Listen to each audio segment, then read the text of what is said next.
The morning the Mary Celeste left New York Harbor, nothing about the ship or its crew suggested that it would become one of the most unsettling mysteries in maritime history, because everything about the departure followed a familiar and reassuring pattern that sailors had trusted for generations.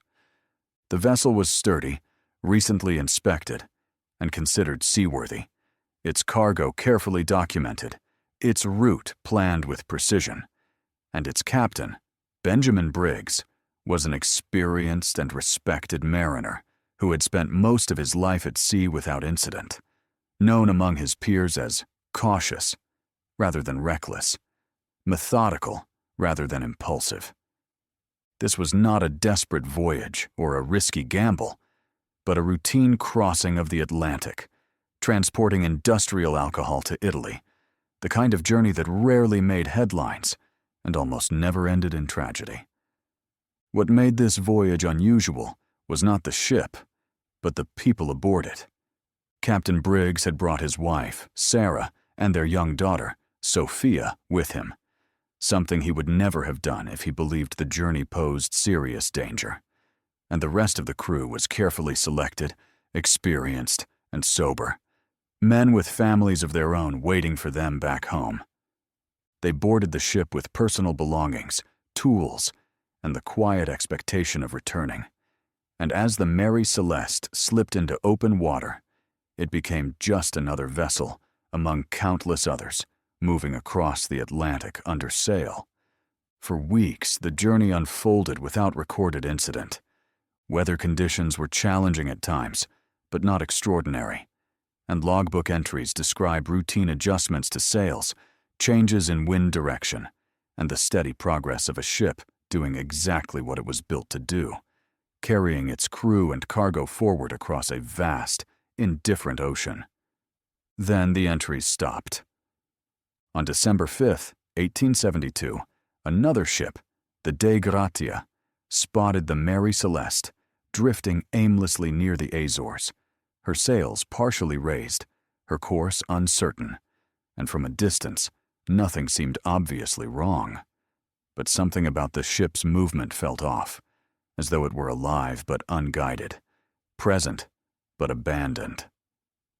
When a boarding party climbed aboard, they expected to find damage, illness, or perhaps a crew in distress.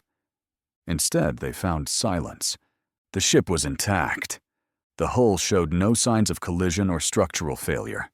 The sails were in usable condition, and the cargo hold contained nearly all of its barrels of alcohol, undisturbed and accounted for. But the crew was gone. Captain Briggs, his wife, his daughter, and every sailor had vanished without a trace. Personal belongings remained exactly where they had been left, including clothing, boots, navigation instruments, and valuables. And in the captain's cabin, Sarah Briggs's sewing machine sat unfinished, a detail that suggests interruption rather than intention, because people do not abandon their lives mid-action unless something forces them to. Food supplies were plentiful, fresh water remained aboard, and the galley showed no signs of panic or violence, no overturned furniture, no blood, no weapons drawn, and no indication of a struggle. The ship's lifeboat was missing. At first glance, this suggested a rational explanation, that the crew had abandoned ship, but the more investigators examined the scene, the less sense that explanation made, because experienced sailors do not abandon a seaworthy vessel in the open ocean without overwhelming cause. The weather at the time was not catastrophic. There were no signs of fire, no evidence of explosion, no damage to justify such a decision. The navigation charts and logbook revealed the last recorded position, and based on that data, the Mary Celeste had drifted for days, possibly weeks, without human control, moving silently through the ocean like a ghost that refused to sink. As news of the discovery spread, speculation exploded.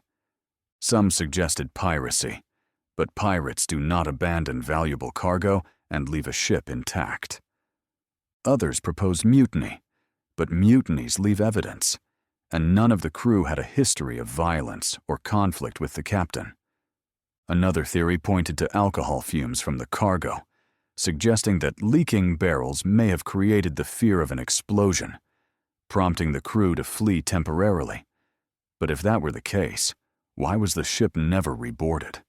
And why were essential navigation instruments left behind? More unsettling questions emerged.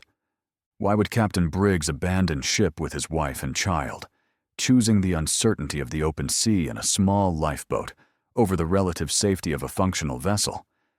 Why leave behind the chronometer, the single most critical tool for navigation? Why was the ship still partially rigged for sailing, as though someone expected to return at any moment?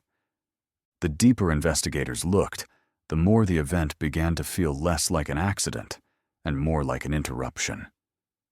Something had stopped the normal flow of life aboard the Mary Celeste. Some witnesses later claimed that the ship gave off an oppressive atmosphere when boarded, a sense of unease difficult to articulate, as though the absence of the crew was not natural silence, but a silence charged with intent. And while such accounts are subjective, they recur often enough in reports to be impossible to ignore. Over time, more extreme theories emerged.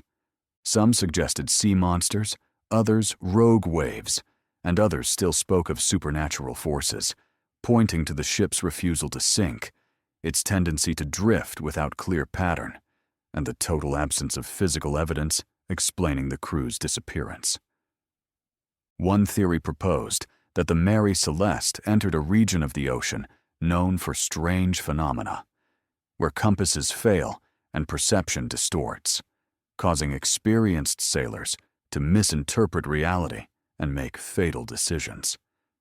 Another suggested that the ship itself became a trap, not physically, but psychologically, as though something aboard had altered the crew's sense of danger, urgency, or time. The most disturbing aspect of the mystery is not that the crew disappeared, but that they disappeared completely. No bodies were ever recovered. No wreckage from the lifeboat was found. No signals of distress were recorded. It was as if the people aboard the Mary Celeste simply stepped out of the world. Over the years, the ship continued to sail under different owners, but its reputation followed it, and those who later crewed the vessel reported strange occurrences, including unexplained noises, shifting shadows, and the persistent feeling of being watched, as though the ship carried the memory of what had happened and refused to let it go. Eventually, the Mary Celeste met an unremarkable end, intentionally wrecked for insurance purposes. But by then, the physical ship no longer mattered, because the story had already escaped into legend. What remains unsettling is how ordinary the beginning was. A capable captain, a loving family, a routine voyage. Nothing reckless, nothing desperate. And yet, somewhere between departure and discovery, something intervened. Something that convinced an entire crew, including a man known for his caution, to abandon safety and vanish into the unknown. The ocean is vast, and it hides its secrets well. But the story of the Mary Celeste endures because it represents a boundary we are uncomfortable crossing. The moment when logic fails, evidence dissolves, and the only honest answer becomes uncertainty. Whatever happened aboard that ship did not leave marks on wood or canvas, but it erased lives so completely that even now, more than a century later, the silence of the Mary Celeste still feels unfinished, as though the story itself is waiting for something to return.